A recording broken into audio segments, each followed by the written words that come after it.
right, welcome to another episode of Piecing It Together, the podcast where we take a look at a new movie and try to figure out what movies inspired it.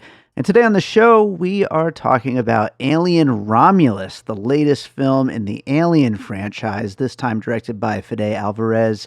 And we did this one live over at Maya Cinemas. Joining me for this is Knik Woods, Jimmie Gonzalez, and Jake Gonzalez. We had a great conversation, a lot of fun talking about this one, some great crowd participation, really fun conversation coming up here in a second.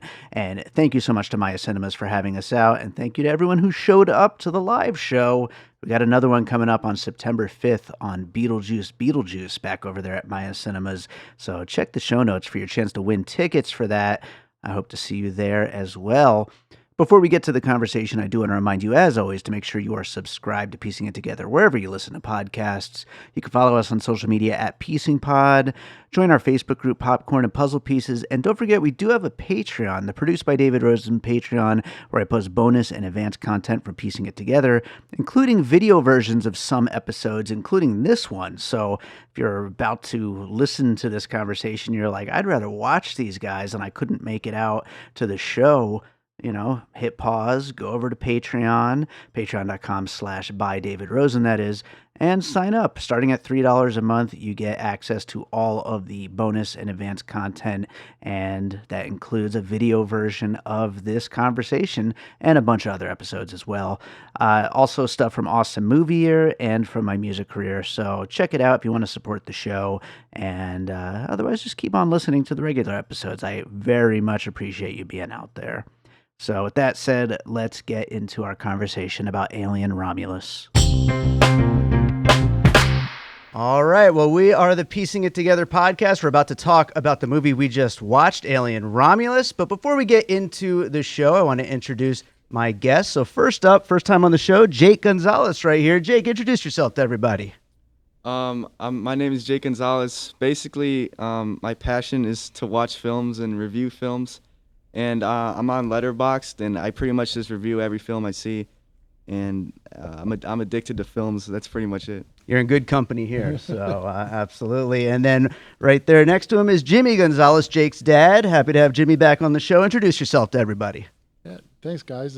Thanks for having me back. Yes, I'm Jimmie Gonzalez. I'm a local DJ, filmmaker, cinephile. Also do a VR cast. I kind of have my hands in everything. But this is my, fourth time on the show. Yeah. Thanks absolutely. again. Yeah, it's been great. Right on. And then over there on the end, Knik Woods is back with us. Knik, introduce yourself. Glad to be back. I'm Knik Woods. I'm a filmmaker and the founder of Sin City Horror Club here in Las Vegas. Right on. So this movie, I was super excited for this. Fede Alvarez, I've liked to loved, like somewhere in that range, everything that I think I've seen from him so far. Obviously, he did the remake of Evil Dead in 2013, which was way better than it had any right to be. Some of his own original works are also really great, and I always thought he was a great fit for this as soon as it was announced.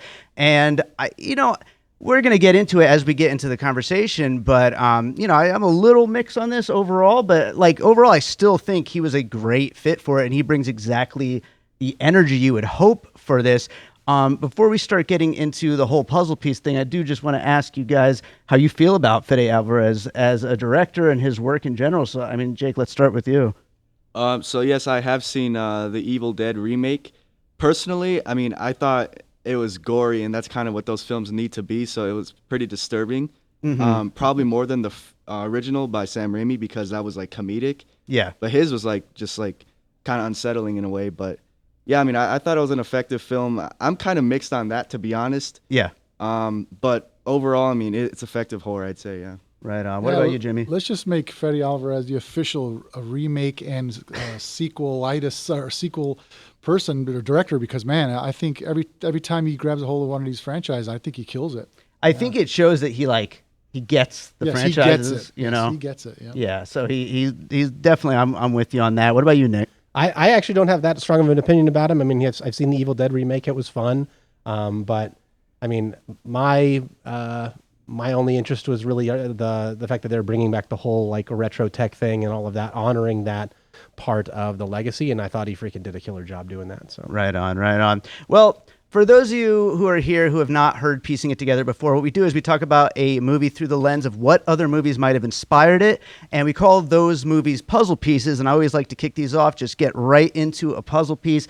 And I feel like the obvious one, I actually went into this without anything in mind, which is the first time I've ever done that, but I really do feel like Rogue One, the Star Wars like in-between movie that isn't sequels, it's not directly prequels, it's just this in-between story about something that happened in between two of the most famous entries in the series. Yeah. And it has its own identity, although at the same time, it's clearly like reminding you of a lot of the things that happened in the other ones. Yeah. I feel like that's the first one to kick this off. And it's funny, like I think that you can really run into dangerous waters doing something like that because you're running the risk of reminding the audience too much about the originals. You know, trying to create your own path with your own movie. I think this balances that pretty well, and that's also a movie that I was a little mixed on. I feel like a lot of people really loved it and thought it was one of the better recent Star Wars movies. But what do you guys think? Are you fans of Rogue One over there? I definitely am, yeah. Yeah, you like that one? Yeah, I thought it's underrated. Yeah? And I totally agree with what you're saying, yeah. It's also really intense, which this movie like really goes for the intensity of that original Alien. And so that going for an intense feeling, which is not really something I would usually, you know, put with the Star Wars series. I think that one kind of, you know, really kind of latched onto that specifically. What about you guys?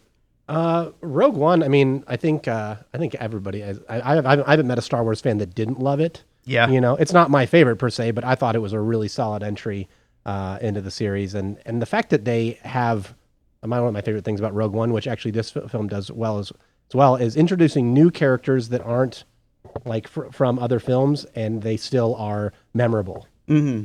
Like that's hard to do sometimes when you're doing a franchise that has so many memorable characters that people like want to hark back to. They only hark back to one. Yeah. In this, which I thought that was great. They did and really thankfully, well. It's not like Ripley's daughter or something like that. Yeah. So. Yeah. I'm not commenting because I never even seen Rogue One. Okay. All right. Fair enough. Well, you should. Enough. It's actually if you're half a Star Wars fan. Yeah. I mean, of course, I'm an old guy, right? I've seen the first three, and like, well, I've seen more of them, but I mean, I didn't really delve into them when they started coming back. I just never got back into them. Yeah, fair enough. But I did look up. I didn't look up too much research on this film at all. But I did see that it was placed between Alien and Aliens. So I thought that was cool. So that is a good piece. Well, right on, Jake. Let's go to your first piece. What do you have for this? What did you think of for this one? So overall, I've never seen an Alien film. I mean, there's 7 of them if I'm counting correctly. If you're not counting the Predator ones, right? Sure. Yeah. So.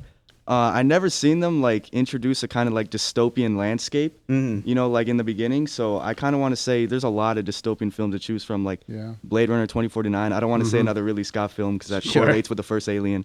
But I would say Children of Men because that's totally dystopian. It's got that like prejudice background too with like, you know, people not liking the robots and all that kind of stuff. I think that it captured that perfectly.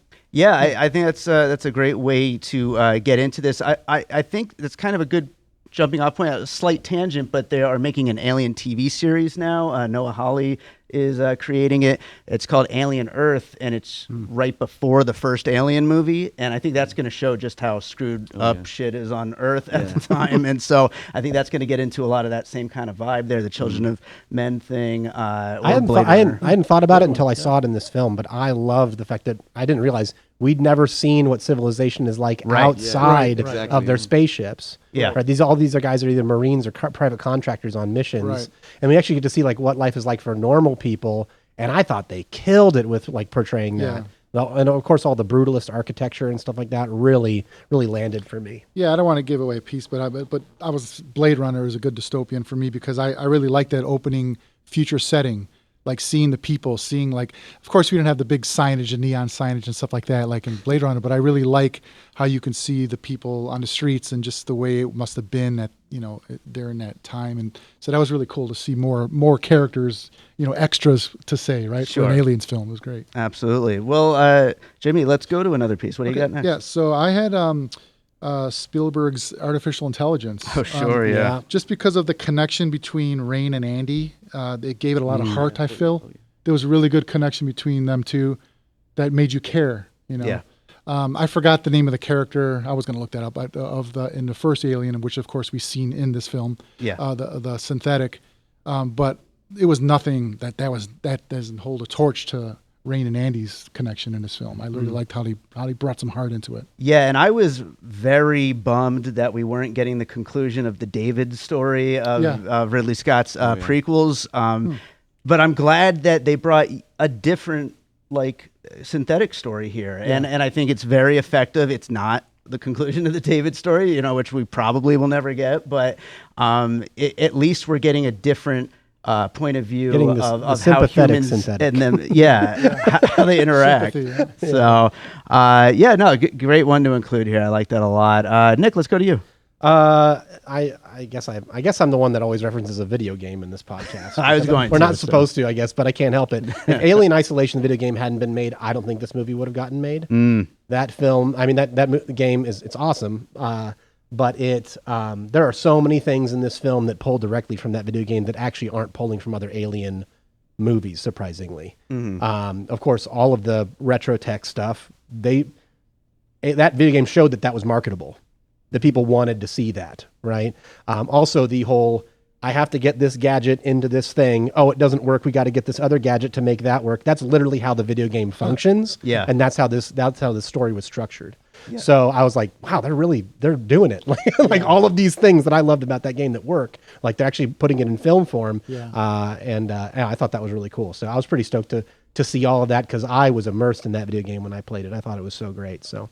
Yeah, I haven't played that game, but I saw how true to the series it was and how it felt like an actual entry in the series, even though it's a game in a different format. But yeah, great one to include. I wasn't going to say it, but I mean, I'll just kind of throw on top of that Metroid because that is a series that has always been inspired itself by the Alien series, but I feel like they kind of dip back into the well of that, of having to open new areas and you have to backtrack to reopen different rooms and abilities. Honestly, it's kind of I guess gimmicky in a way, but it works really well for a film like this. So yeah, I got some good video game vibes too, just from the shoot up stuff at the end. Yeah, sure. And that wasn't necessarily point of view, but just the way it was rapid firing and just it really captured it. It brought some video game vibes in. Yeah, absolutely. Well, I'm gonna go to a movie that I think kind of the same kind of intensity as this one, and there's a lot of water on this ship, and so it was kind of bringing me back to Crawl, the Alexandra Asia Sam Raimi produced alligator movie. Right. It's a movie where, first of all, just pure intensity from the opening right to the end. It just never really lets up. And the fact that you can't see under the water, so you know that something could be under there, something could pull you under, no telling at any point. I think that Crawl is just super, super effective with that. And this movie had a lot of sequences like that, things where you have to use that stealth. You have to use that, just to bring it back to video games. I feel like I'm describing a video game here, but it was very wet. Yeah, but the wetness, the stealth, all that stuff, sneaking into quarters and then blocking them off from the creatures. And I don't remember, because that was about 6 years ago. I might have brought up Alien as a puzzle piece when I covered Crawl on this podcast, but things come back around. It's a good one. And the water is that's also from the first film, and they actually said in behind the scenes stuff that they had no reason why there was water in the cargo bay. They just thought it was really atmospheric. We should have some water dripping. I saw some video about that. Yeah. So I love that they were just it made no it's atmospheric. sense. Everyone just assumed that it's part of the tech. Yeah, sure. I love that. Yeah. Maybe it leaked or something. I don't know. Jake, let's go to another one. Well, my second one would also regard the whole relationship between the robots and the humans, or the synthetics and stuff, and the humans.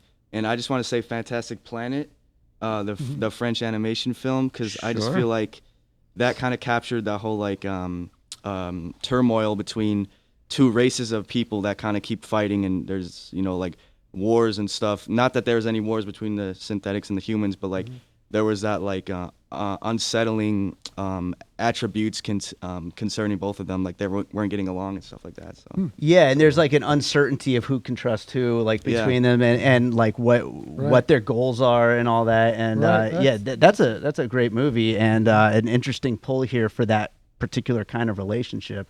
So definitely an interesting one to bring up here. You guys fans of that one over there? I've never seen Fantastic Planet. Funny enough, that's one of we do a Cinema Snobs VR cast, and that's one of the films that we covered.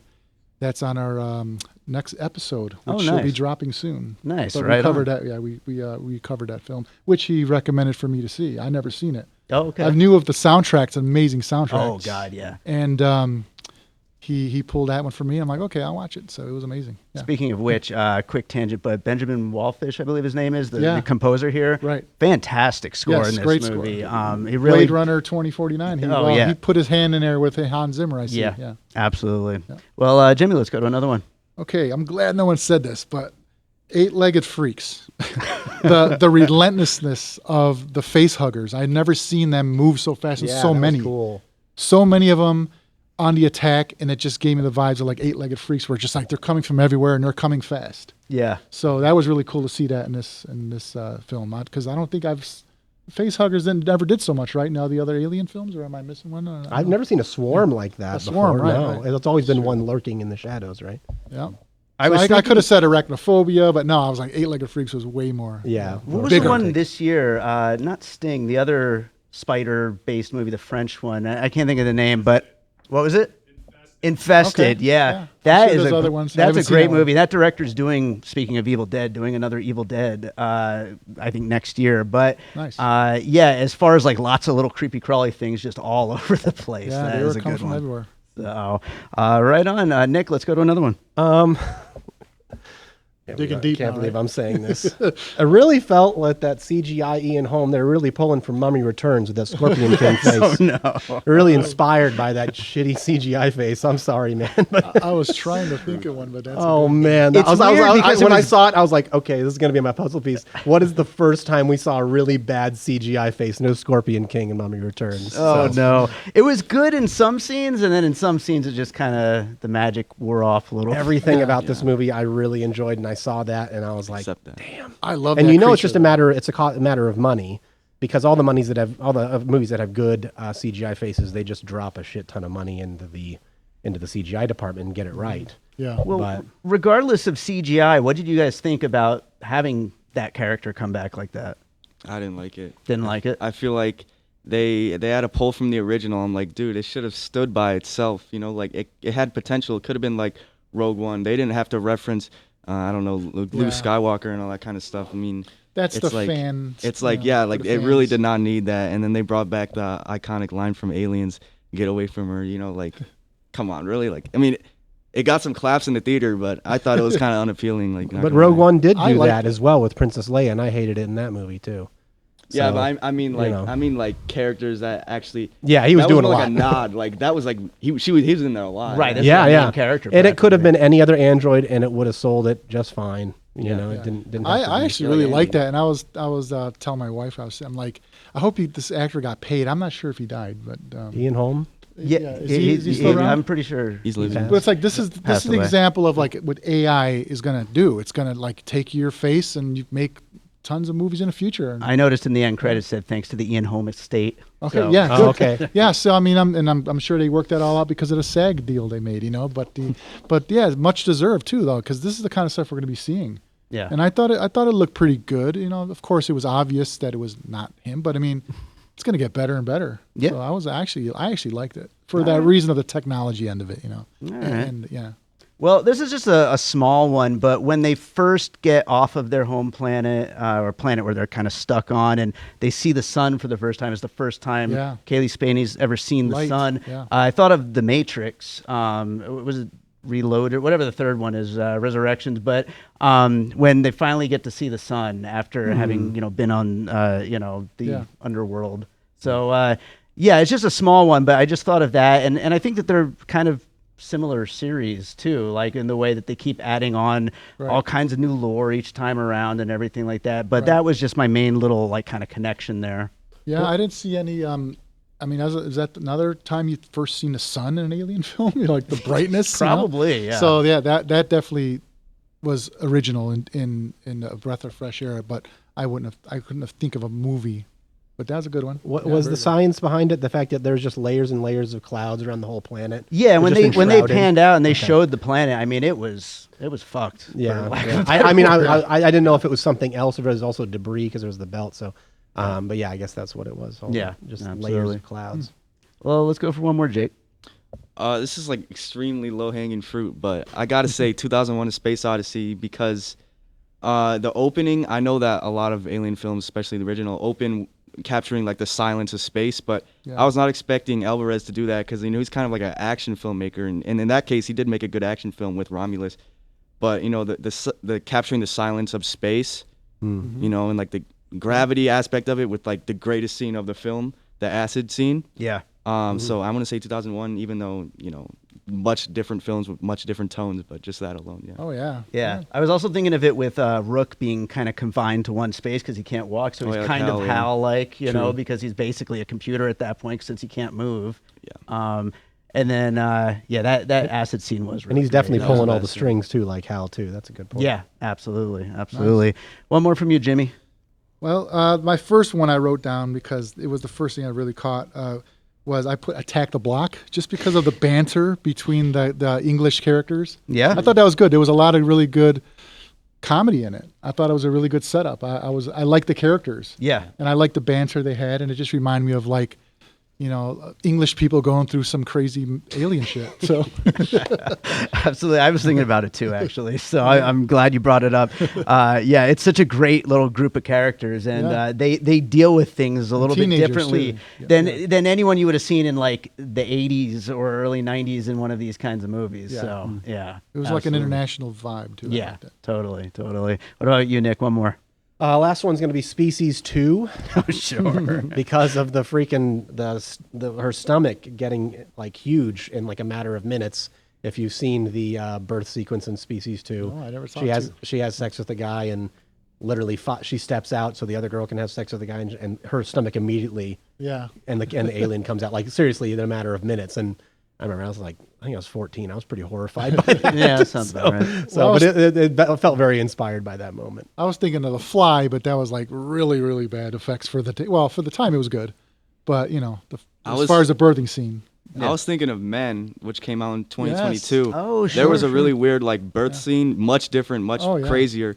But I immediately thought of Men, and then especially that baby at the end. I mean, that was a really cool character. It added to the lore of the alien films like really well. I was like, dang, I guess that's what happens when you combine the aliens with the Yeah. humans and all that. I mean, that was a good character, not character. That was a good villain, I guess you could say. No, that creature, I love that creature. Yeah, I it was love great. him It was too. great. That, obviously this is spoiling it, but that's the one thing I didn't expect to see in this film, and that's going to be the one thing I feel, not one, there's many, that is going to be like, wow, that was different and a takeaway from this film. I'm surprised that creature. I'm surprised you guys are saying that in light of Alien Resurrection. There is a hybrid Right. in that as well. Right, absolutely. He's a great character, even though that movie, I know and the most death people don't scene like is it. But tragic. Yeah. like it's hard to watch. You feel bad for the creature. Well, It's to weird. that point, I do think, and then we're going to open up to the floor here in a second. But I think one thing about this movie that I did know going in is a lot of people compared it to the first two Alien movies so much, Yeah. and just saying that it's kind of like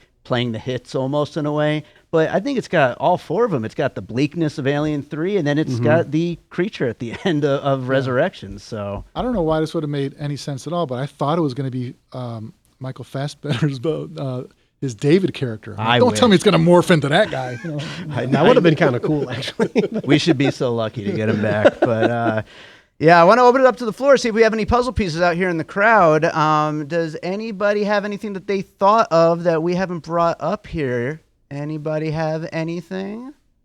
I'm looking out. We got one right up there. Okay, so during the birth scene, I thought of that new movie, The First Omen, where they have like during that movie, it's like the first time I saw like actual birth on screen with blood, like in a scary way. Yeah. So it reminded me of that. And then also the movie Splice with like the hybrid human, like Right. the white skin, tall, like the tail, like the alien as well. Absolutely.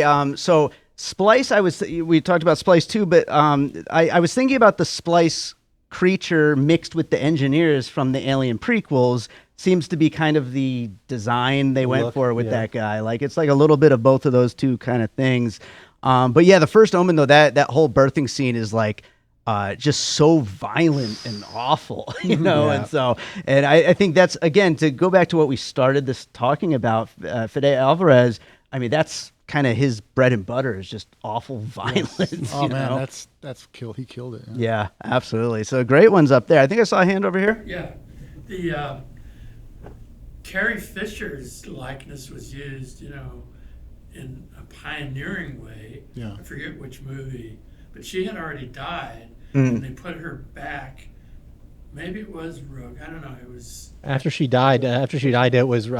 Was that Rise of Skywalker? It was Rise of Skywalker. It was not the 9th film. And Yeah. Holmes been dead for 4 years, and his voice died with him, and yet you see his face, sort of, and hear his voice. That's really wrong, I think. Carrie Fisher's family gave permission, and I suppose, you know, Yeah, we're gonna see more of that. I feel. I hope they got a lot of money. It's in the SAG deal. Yeah, it's seriously, we could have an entire conversation about the ethics of AI, which is probably how they put that together. I don't think it was just The voice traditional. had to be AI. especially Yeah. the voice. Yeah, the voice had, and because that seems to be really easy to do now. Like I've seen a lot of it's that crazy, stuff. yeah. Yeah. Well, the AI is going to use all the resources, and then we're going to end up with a planet like this. So, you know, so we got that to look forward to. Do we have anything else out here? Oh, right here. Yeah, I was thinking the robot and the girl. I was thinking more along the lines of, yes, we reprogrammed the Terminator to go back and protect. So T2, I was. Oh, yeah. Interesting. Beautiful, Protection, absolutely. yeah. And I mean, come on, all of these classic sci-fi series are always like teaming up in something or other. You know what I mean? So to get some influence from the Terminator in an Alien movie, just it makes so much sense. I love that. I love that. Do we have any up there? Hi, Dave. Hi, Jason. I got I always have a list, Dave. I'll just go through a few of them. She's dangling in space. That reminded me of Sandra Bullock in Gravity. Okay. I thought one of the main ones, when they're running down the hallway and they have to be silent, that's Act 3 of World War Z, trying to get away from the zombies. Yeah, It's just the that's a good hallway movie. run, right? Yeah. The robots doing what's best for them. I know 2001, but Ex Machina, another pick. Right. And then, since we're talking about graphic birth scenes, let's throw in Christian Bungu's abortion drama, 4 months, 3 days, and 2 weeks. Just deep cut. I think that would be a good puzzle piece for Prometheus. Let's get really dark on this podcast. Just to recap Jason's pieces right there, you mentioned Gravity, World War Z, Ex Machina, and 4 months, 3 weeks, and 2 days. Any comments on any of those from you guys? I think Ex Machina was a good one. Yeah, that's a good one. That was like kind of like the intelligence of the AI, like outsmarting humans, pretending like they're their friends at first. That was good. Yeah, Yeah, you just can't trust it, basically. Yeah. Yeah, it could have went in that direction. It would have been a lot darker, but that it would have took away from the whole connection and the heart I was talking about earlier. Sure. But yeah, if it could have went that dark, Yeah. which I wouldn't have been too angry about. I like those films too. I'll say to the Gravity piece, I loved the visuals in this movie. I thought they I were thought amazing. the space stuff just looked incredible. I Yeah. thought everything on the ship looked incredible. Some of the, like with the rings and all that stuff and that final sequence, like I just thought it looked incredible, and that definitely brings me back to Gravity, which looks amazing. You know, Honestly, though, I mean, from a cinematography perspective, because I'm one of those two, the hard light on solid objects, it's really hard to do that in not only CGI, but in digital cameras and make it look like the film camera stuff that we saw in Alien. And I love that look. That hard light just creating this high contrast. Everything's black, but you can still see the shape Sure. of things. I just thought, and there was film grain over that. I think it's probably digital, but it helped the look of the film. It helped like glue everything together, which I really appreciated. right on, absolutely. Do we have any other pieces in the crowd? We got right up there. So the hybrid in the end, it had like a very like uncanny valley essence, which reminded me of the movie Smiles. Them like incorporating like these things that just make you feel weird into movies. I like that. That's that is a very kind of uncanny valley creature in that movie. That just it's just really tough to look at. Smile's an interesting one here, and I think that creature at the end of this is just it's Really super well done. weird. Really, really well done, though. Yeah, My absolutely. God. Absolutely. Any others from the crowd? I'll just throw out, you guys were talking about dystopian societies. They're all working in mines. That felt very Thunderdome-ish to me. I mean, there's tons of Mad Max references there. And then for the de-aging, the Ian Holm thing, that reminded me a lot of The Irishman, where you're like, Robert De Niro, you look so young, but you kick so old. Yeah. Well, I definitely I think Thunderdome is a great one for that whole thing, and poor The Irishman. But yeah, let's we have time for one more if we got any others out there in the crowd. Anything else going once, going twice? Right here.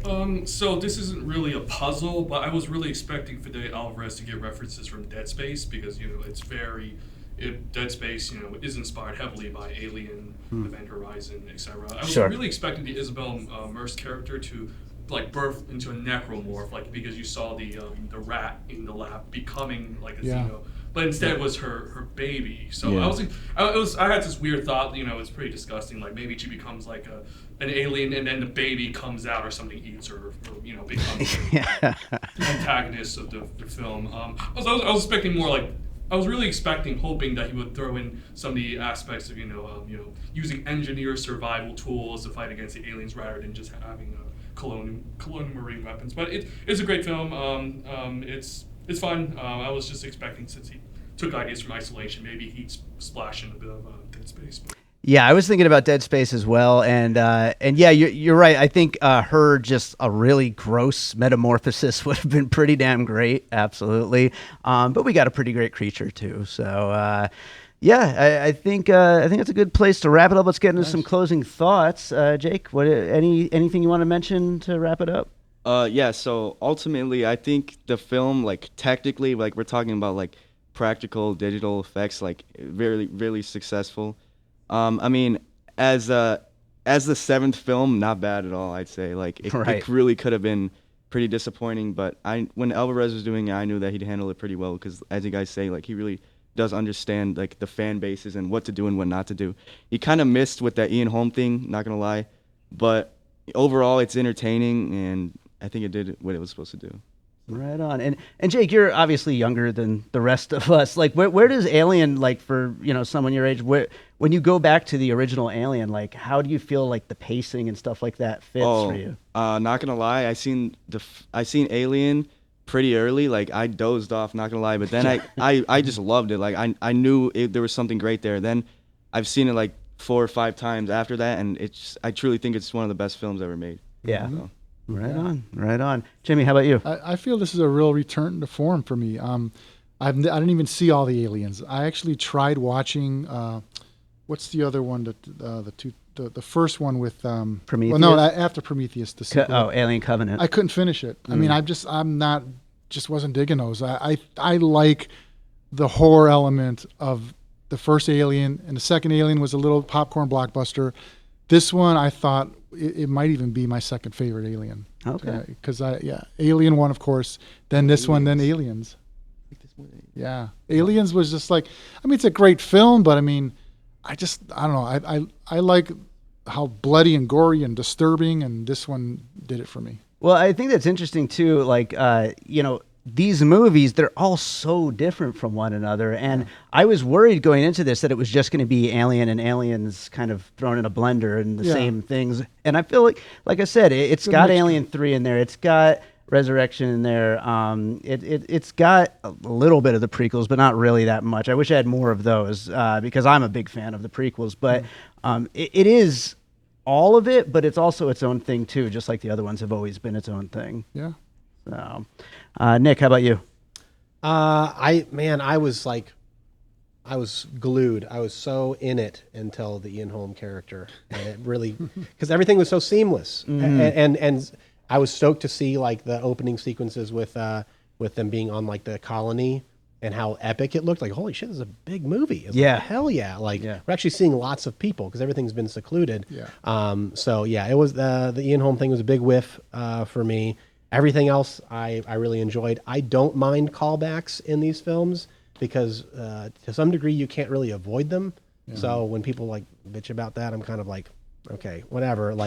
you came to see an alien movie, right? Yeah, You know, so I don't really mind them at all. So, but I loved, I really thought that they nailed just the design work and how short of a period of time filmmakers now have to make these big blockbusters, you know, less than like 2 years or whatever. The amount of time that they have to design all of these things and have them actually work within that, have us buy it, to be like, yes, this feels like it's in that chronology, that place in the chronology of the Alien series. Like, that's hard to do.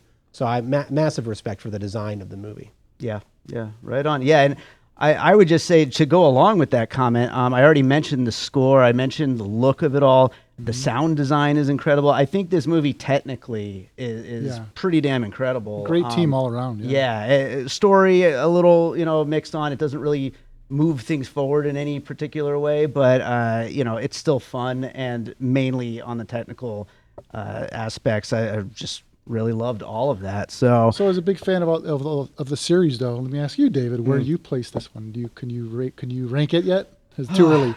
I was thinking as I was walking out that it's kind of second from the bottom for me, but that's where it is for me too. Really? Oh my Okay. God! We looked at our lists today, like where we ranked them almost the same. Yeah, which everyone should join the Popcorn and Puzzle Pieces Facebook group, where we have a big conversations about movies. But yeah, a lot of people were giving me shit for my ranking, where I put Covenant at the top and Alien just below it. Alien's amazing, but I just love the ideas of Covenant. This movie is just fun, and I think that there's really no bad Alien movie. I really like all these movies, and I haven't seen the Alien vs. Predator movies. They always just look so terrible that I just didn't do it. So so that's where I'm at. Nick, you said it's also second from the bottom behind Alien 3. Yeah, for me. Yeah. So can I just say one more thing that I really liked about the film? Sure. Alien is this series is at least is notorious for having a strong female lead, and removing Sigourney Weaver and still having the female lead thing really freaking work. Like, I thought it's hard to hold a candle to Sigourney in this series, and I thought they did a fantastic job with having multiple strong female characters. Yeah, and I thought they really killed it in that department. And there's a lot of cultural discourse about that in superhero films and whatnot, but I didn't think they missed in that category for this. Yeah, film. that was another fan service thing. I think they did perfectly by having the female heroine. Yeah. They have in all of the prequels. They have, that's definitely a touchstone of this series. Gotta do that. Yep. Yeah, and they did it well. So absolutely, Jake, tell people where they can find you and your YouTube channel and everything else.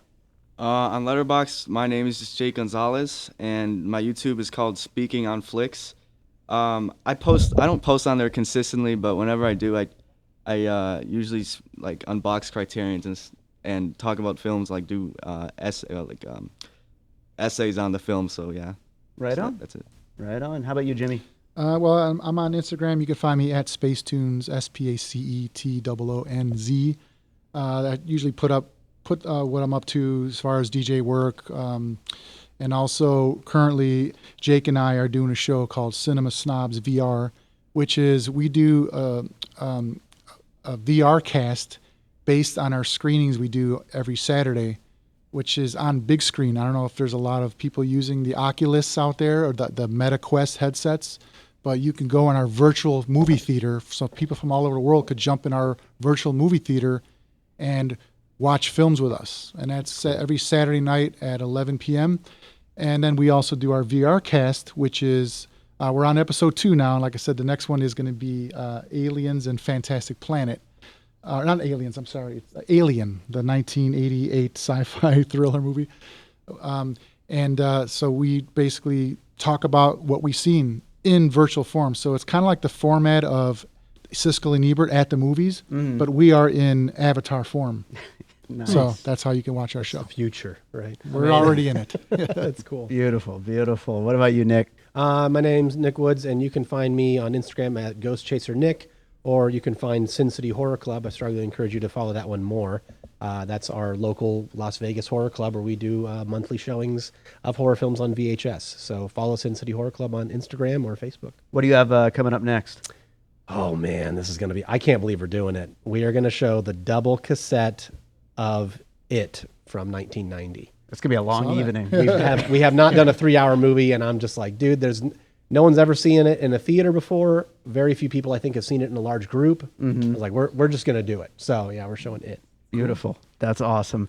Well, piecing it together, we'll be back here at Maya Cinemas on September 5th for Beetlejuice. So I hope to see some of you who are here for tonight's show there. And you can find us at Piecing Pod on all the social medias. And we hope to see you at another show soon. Thank you so much for being here.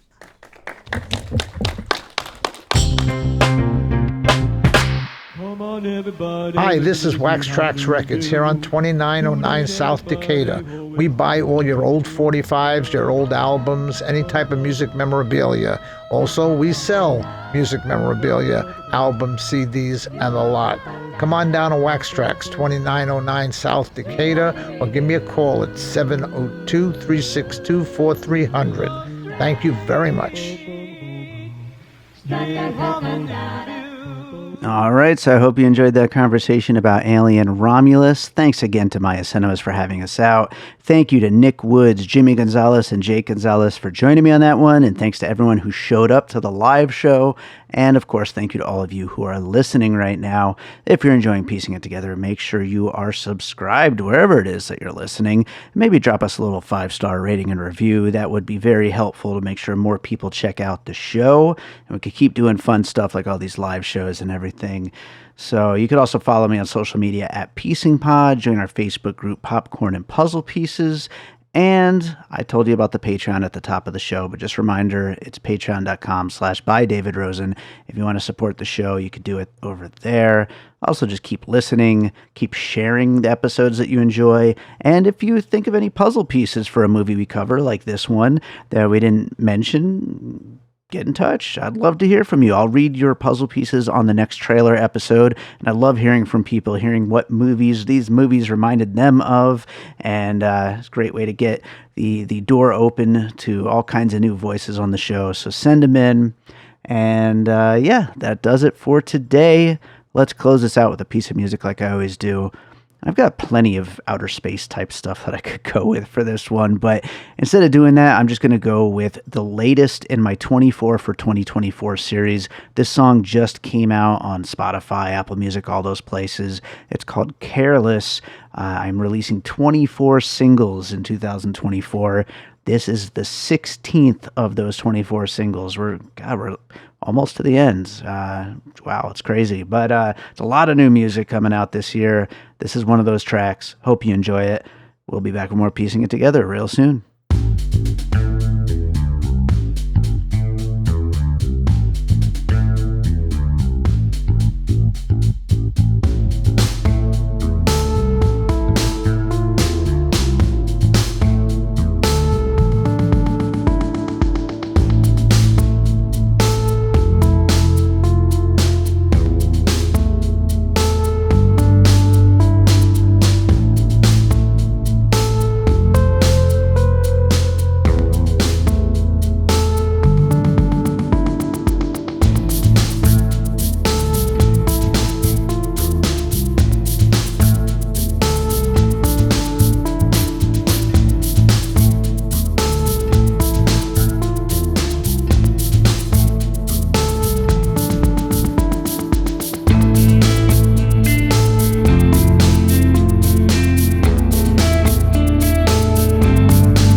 All Points West production, produced by David Rosen in Las Vegas.